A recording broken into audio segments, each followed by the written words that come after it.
Cuando sucede una pandemia como la que hemos visto con el coronavirus, o cualquiera de estas pandemias que han sido catastróficas, ¿no? Aunque hayan sido de distinta envergadura, de distinto impacto, pensemos en el SARS, pensemos en Ebola y pensemos en todas estas enfermedades que producen la muerte en muchas personas y que tienen un índice de sobrevivencia muy bajo. Bueno, en ese contexto, un recurso fundamental para el mundo es la Organización Mundial para la Salud.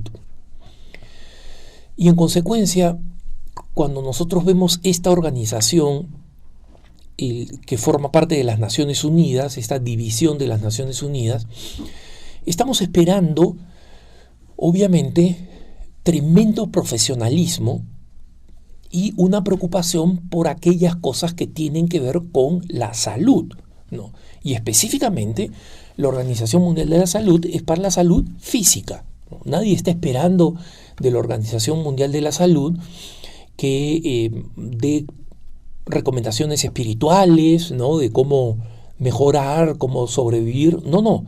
La Organización Mundial de la Salud, aunque también estudia impactos psicológicos, digamos, porque forman parte integral del concepto de salud, tiene que seguir el caso de los virus que pueden transmitirse de animales a humanos, ¿no?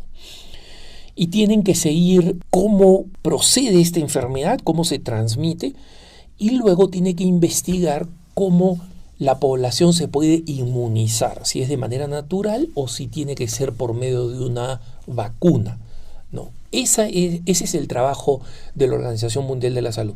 Y claro, ustedes me dirán, pero Alejandro, eso lo sabemos y además durante toda la temporada del coronavirus prestamos atención, digamos, a lo que decía la Organización Mundial de la Salud. Efectivamente, hermanos, pero ese es el punto. ¿Por qué?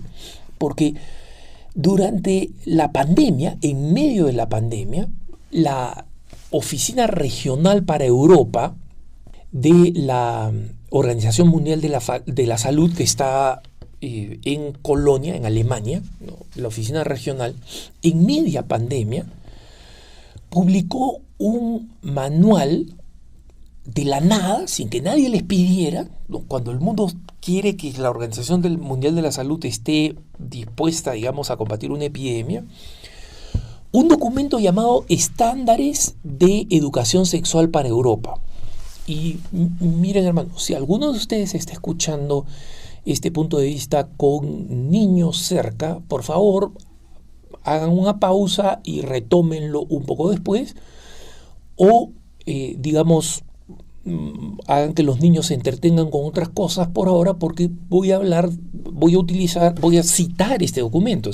No voy a utilizar palabras vulgares ni nada por el estilo, pero las cosas que este documento dice son absolutamente horrorosas desde el punto de vista de la sexualidad y son completamente pervertidas. Entonces, y no me gustaría quedarme en los adjetivos, porque quiero que ustedes sepan exactamente lo que este documento dice, ¿no? Y este documento, por si acaso, está dirigido a profesores, a educadores, no está dirigido a personas que consumen pornografía, aunque pareciera. Entonces, este documento, aprobado y distribuido para Europa, en los días más graves del coronavirus, o sea, esto fue a finales de abril y comienzos de mayo, la Oficina Regional para Europa dio una serie de avisos, ¿no?, que realmente señalan cosas extremadamente preocupantes, ¿no? Por ejemplo, en la página 27, cuando habla de la necesidad de una educación sexual holística, o sea, integral, acá estoy citándolo textualmente, ellos usan este concepto, educación sexual holística. Entonces, en la página 27 de este documento dicen, este es el principio según el cual la educación sexual está basada firmemente en la igualdad de género, en la autodeterminación y en la aceptación de las diversidades.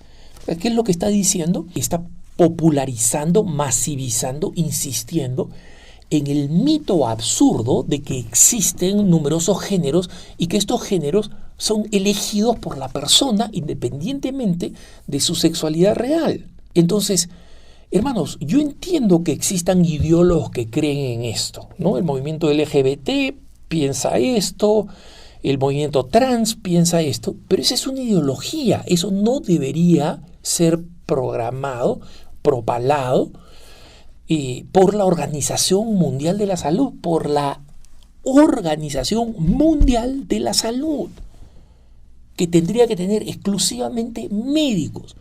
Los sociólogos de género, los psicologuitos de medio pelo, ninguno de esos debería estar incluido en la Organización Mundial de la Salud. Tienen que ser médicos, virólogos o especialistas en estadísticas virológicas, etc.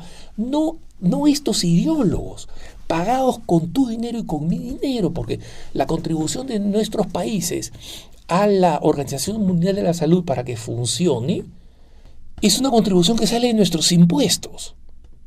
Entonces los padres de familia europeos no pagan para esta basura, ¿no? Y peor todavía, en la página 40 dice lo siguiente: es necesario enseñar, o sea, que estoy citando textualmente, a los que tienen de 0 a 4 años, ojo, no dicen niños, porque no quieren caer pues en dar un género, decir hombres y mujeres, en los que tienen de 0 a 4 años, ¿no?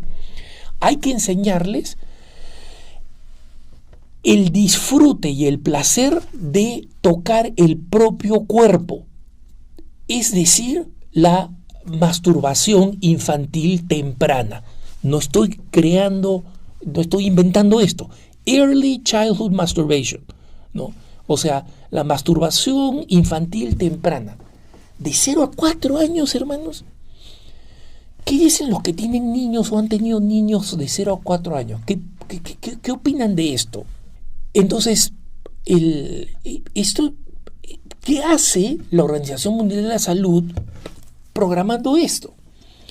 ¿Y por qué insisto en esto? Porque alguien puede decir, pero Alejandro, mira, la mayoría de nosotros vivimos en América Latina o en España, en los Estados Unidos, donde digamos no hay esa insistencia masiva en estos problemas, ese es un problema del centro de Europa.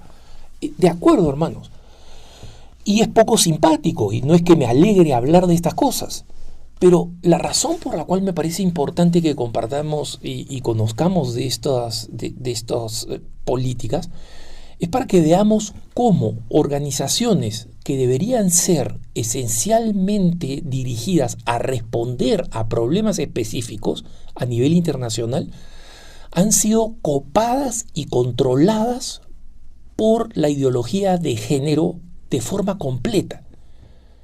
De forma completa. Y lo peor de todo, hermanos, es que esta ideología de género es tan bizarra y tan absurda que lleva a tales contradicciones humanas y a tales conflictos de derechos desde el punto de vista jurídico y desde el punto de vista internacional, que algún momento en el futuro nos vamos a avergonzar de que la humanidad haya considerado esta basura como algo que realmente amerita ser incluido e impuesto ideológicamente. Y no va a ser la primera vez que la humanidad se avergüenza de esto, hermanos. Esa operación brutal que conocemos con el nombre de lobotomía, ¿no? Y que consistía en tratar a las personas con problemas psiquiátricos serios, en abrirles el cráneo y básicamente, hacer unos cortes, ¿no? Y básicamente cortarles un pedazo del lóbulo del cerebro, cortarles un pedazo del cerebro. ¿Y qué cosa sucedía? Estas personas quedaban completamente convertidas en vegetales, en la gran mayoría de los casos. Entonces, uno cuando lee que esto se hacía sistemáticamente, y no tanto tiempo atrás. Y no solo eso, que el psiquiatra que inventó la lobotomía recibió el premio Nobel. Fue aplaudido, agradecido. Y la lobotomía se convirtió en la forma masiva para tratar a las personas con problemas psiquiátricos serios. Es las personas que hoy en día son nuestros familiares, nuestros conocidos que tienen problemas psiquiátricos serios y que son tratados de forma bastante exitosa gracias a la medicina, a la química. Bueno, esas personas serían lobotomizadas hoy en día si siguiéramos creyendo lo que este psiquiatra que recibió el premio Nobel, ¿no? Si esa ideología, si esa opinión, si esa forma de proceder siguiera siendo activa hoy en día. Entonces, la ideología de género es así de absurda, así de brutal. Y claro, se impone masivamente en la gente como se impuso la lobotomía en el mundo médico, ¿no?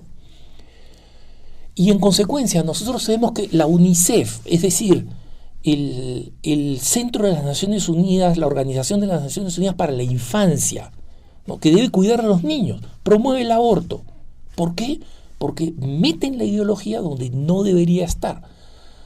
La Organización Mundial para la Alimentación y la Agricultura mete control natal e ideología de género, ¿no? Entonces, ¿por qué? Porque la ideología de género lo ha dicho, los ideólogos de género lo han dicho. Esta tiene que ser un tema transversal, o sea, tiene que entrar en todos lados, ¿no? En la Iglesia Católica, en todos lados, tiene que entrar de forma transversal.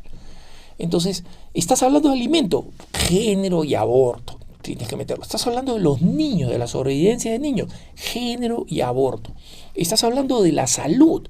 Cuando todos estamos preocupados qué cosa va a pasar con nosotros inmediatamente en el corto plazo mientras no aparezca una vacuna que la Organización Mundial de la Salud debería estar desarrollando, ¿no? Y en vez de desarrollarla, crea la basura que les he explicado. Entonces, nosotros tenemos que saber de esto. ¿Por qué? Porque tenemos que estar atentos, sabiendo que están utilizando no solamente los gobiernos, porque los gobiernos los elegimos nosotros, ¿no? Los congresos los elegimos nosotros, y si nuestro congreso en nuestro país es malísimo, es culpa nuestra, tenemos lo que nos merecemos. Pero todo esto se va aplicando a través de burócratas, de los empleados en los ministerios de salud, tal y cual, en los burócratas. Y los burócratas nosotros no los hemos elegido, hermanos. Entonces, tenemos que estar vigilantes, y por eso todo ese tipo de organizaciones que están surgiendo, como las organizaciones de coordinación de los padres de familia, las organizaciones de padres, las organizaciones de familia, movimientos como Con mis hijos no te metas, todas esas organizaciones tienen que convertirse en expresiones de nuestra preocupación, y tenemos que estar participando, organizados, sabiendo que este problema no va a ser frenado, que esta obsesión ideológica no va a ser frenada si nosotros no tomamos una actitud militante e involucrada. Que tengas un buen día.